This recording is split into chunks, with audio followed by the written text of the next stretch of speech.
Защото не искат гърците да карат такъв широк път.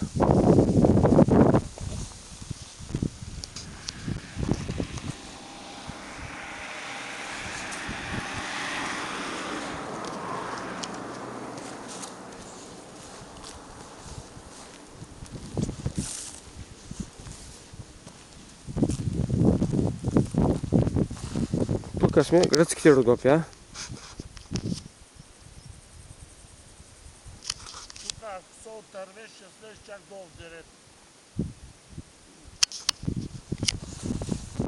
Много странно.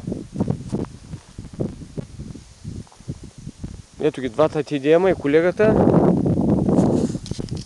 се почува. То до България близо е, обаче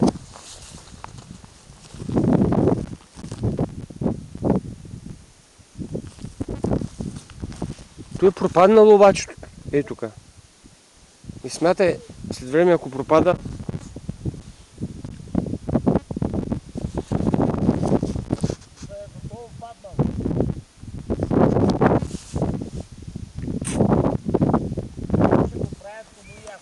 тук забранено се движат камиони.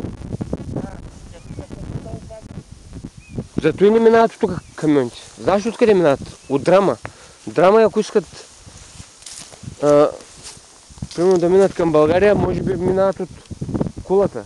От тук не ги пускаш, защото виж какво правят. Той тук ако ми ни паднал, бе. Ако ми стои много да не избиме този пътя. То този път е уж нов такъв, направен. Е. Ама той виж тук какво е срамно наистина сега. Е такива бърливат и това е странно де, ма базирват. И на етажи става.